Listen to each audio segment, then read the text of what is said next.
Well, folks, this Pete Hegseth story just continues to get more and more bizarre. I can't believe that we're living in a world where he's still got a position.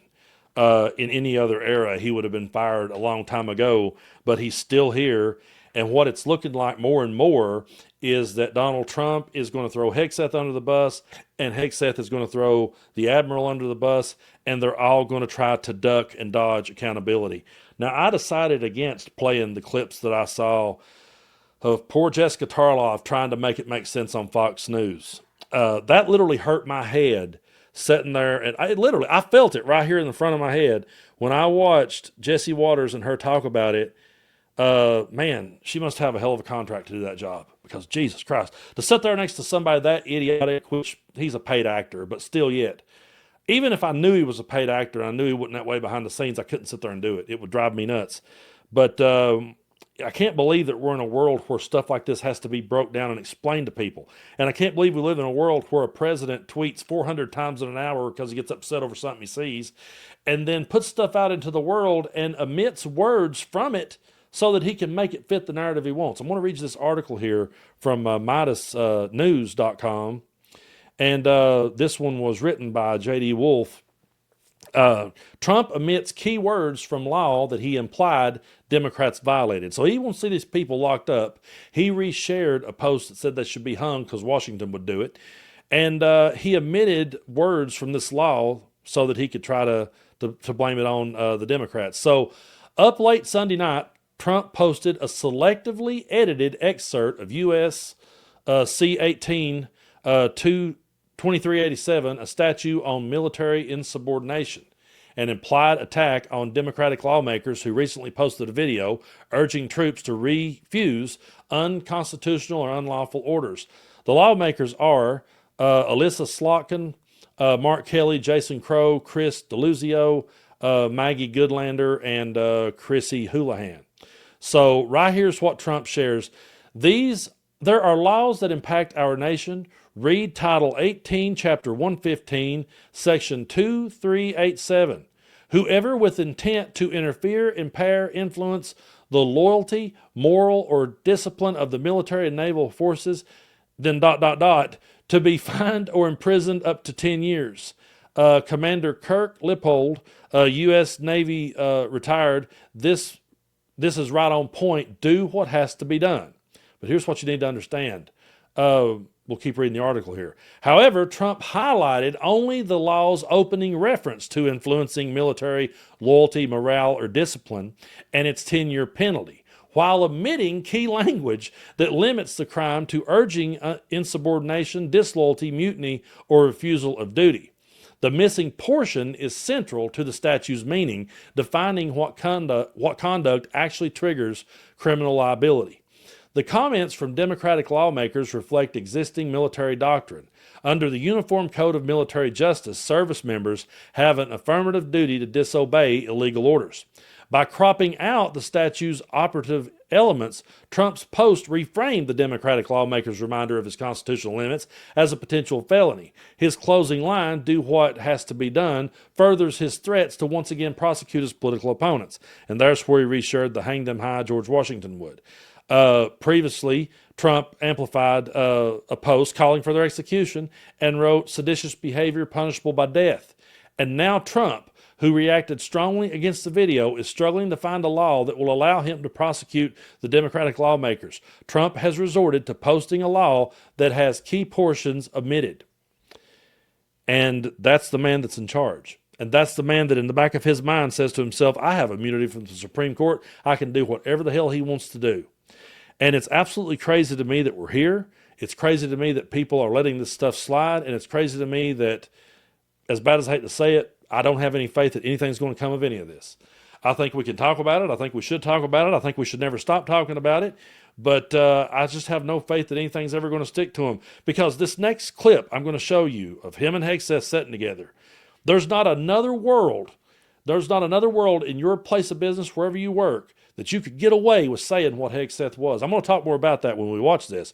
But watch the way that he just clearly throws this Admiral under the bus. If I was this Admiral, I would get a good lawyer quick. Not Christmas gifts from Santa. This is drugs running on motor fast boats or submarines that we've also struck. No one's fishing on a submarine. And I have empowered them to make that call. Now, the first couple of strikes, as you would, as any leader would want, you want to own that responsibility. So I said, I'm going to be the one to make the call after getting all the information and make sure it's the right strike. That was September 2nd. There's a lot of intelligence that goes into that, building that case and understanding that, a lot of people providing information. I watched that first strike live. As you can imagine, at the Department of War, we got a lot of things to do. So I didn't stick around for the hour and 2 hours, whatever, where all the sensitive site exploitation digitally occurs. So I moved on to my next meeting. A couple of hours later, I learned that that commander had made which he had the complete authority to do, and by the way, Admiral Bradley made the correct decision to ultimately sink the boat and eliminate the threat. He sunk the boat, and eliminated the threat. And it was the right call. We have his back, and the American people are safer because narco-terrorists know you can't bring drugs through the water and eventually on land if necessary to the American people. We will eliminate that threat, and we're proud to do it. So you didn't see any survivors, to be clear, after that first strike? You personally? I did not personally see survivors, but I stand, because the thing was on fire. It was exploded in fire or smoke. You can't see anything. You got digital. This is called the fog of war. This is what you in the press don't understand. You sit in your air-conditioned offices or up on Capitol Hill and you nitpick and you plant fake stories in the Washington Post about kill everybody, phrases on anonymous sources not based in anything, not based in any truth at all. And then you want to throw out really irresponsible terms about American heroes, about the judgment that they made. I wrote a whole book on this topic because of what politicians and the press does to warfighters. I don't care how many books the dude's wrote. He is like a kid playing with his G.I. Joes. That's the way that he comes off when he's talking. It's so embarrassing. It's so humiliating. But notice what he said. I support them. I have their backs. They made that decision. They made that call. But I didn't stick around. I just headed on out. I guess I was done for the day, so I left. It reminds me of working on a loading dock. And you're working on the loading dock, you're driving the forklift, you're doing everything, and the boss says we need this much stuff done before you guys can go home. And you do what you need to do, but somebody doesn't. Somebody somewhere drops the ball. You go in the next day, the boss calls you into the office. He starts really, reading you the act and like, hey, why didn't that stuff get done yesterday? I told you boys to get it done. And then somebody's going, well, I thought Brandon was going to take care of that. I went ahead and headed on toward the house. I had my overtime in. I just went ahead and clocked out. I didn't know. That's what it's like. It's like I have been in those scenarios where shit didn't get done because somebody decided I'm going to go ahead and go home. And then came back the next day and tried to pack. Well, I thought they was going to take care of it. I've got his back, man. Hell, I'd have done it too if I'd have been here. That's the type of shit we're dealing with now from the people in charge. You can't get away. I guarantee you, the biggest troll in my comment section, deep in his heart of hearts, knows I'm right. You ain't never got away with that at work. You didn't get away with that whatsoever. You could use the line, oh, I went home. I didn't stick around to see what happened. It's crazy. It's crazy that we're here and that we have a president who puts stuff out into the world, leaves out very important words, leaves that out so that he can paint it the way that he wants to paint it. And then they just sit back like they're two dudes playing with their G.I. Joes. And every time he talks about the warriors, our brave warriors, our brave people. The guy ain't got a brave bone in his body. I have no faith in him whatsoever. He's a disgrace.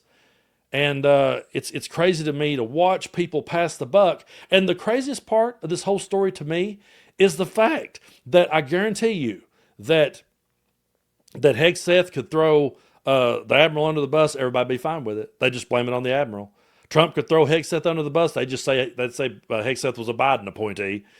It's absolutely crazy. And they want to sit there and they want to give us this narrative that, oh, it's all about the drugs. It's all about those drug boats. We want to keep drugs out of the country. And then Trump turns around and pardons a drug trafficker that was doing 45 years for smuggling cocaine into America. And I love the way that Mike Johnson runs scared. As always, here's that other guy you work with. I don't know nothing about it. I ain't heard nothing about it. For us, we've been convicted of great crimes, great drug trafficking. Are you okay with that? I don't know anything about that, President. I don't know. I don't have an opinion on it. I haven't read anything. He was charged this morning. 45 years he was charged with major problem. The president has the ability to advocate on behalf of anyone he wants. It's not really my issue. This morning, the Energy and Commerce Committee.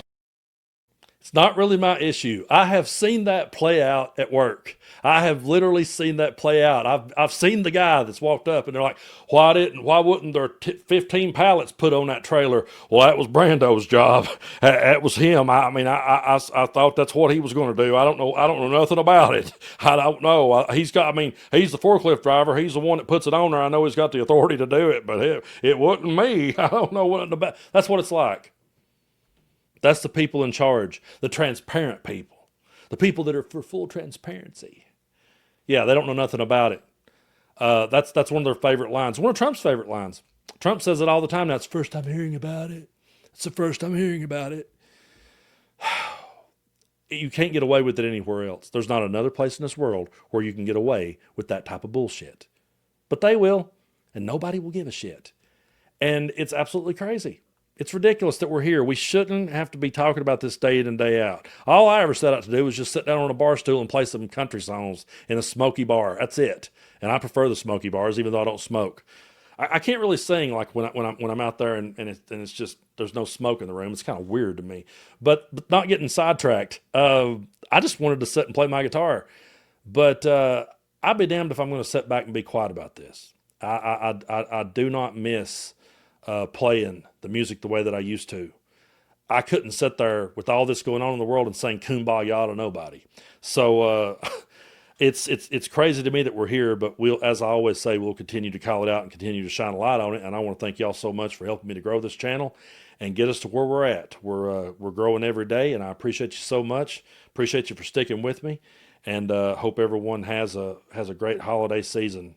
I'm going to be running a sale over in my merch store on Fourth Wall, 20% off your order. So go over there and check that out. We got some new designs over there. And I just hope everyone has the best holiday they can, all things considered. And, don't waste your time. Like Christopherson says in the song, "To beat the devil, if you waste your time talking to the people who don't listen to the things that you're saying, who do you think's going to care?" Don't waste your time on that drunk uncle that's going to be defending Hegseth. Don't waste your time on a drunk defending a drunk. It's just get through it. Do the best you can. Buy old Uncle Randy a Christmas card, pet him on the back, tell him everything's going to be okay, and walk away. Save your mental health, folks. Always do that. Always take care of yourselves first. Take care of your friends and your family. Be there for people. Be good to each other. Like my good buddy says, my good buddy Mike, he always says to me, be good to people. It don't cost anything. It costs a lot more when you do bad, when you do wrong. Unless you're Donald Trump and Pete Hegseth, and then somehow or another you can just go, I wasn't there. I went ahead and left for the day. We're talking about a boat strike, okay? I'll give the dude a pass down on the loading dock. I'll give that guy a pass. He's just trying to get through the day. He's had a rough day. He just had to say what he had to say. We're talking about people that were blowing up boats for the United States. I just thought I'd go ahead and leave. How did we get here?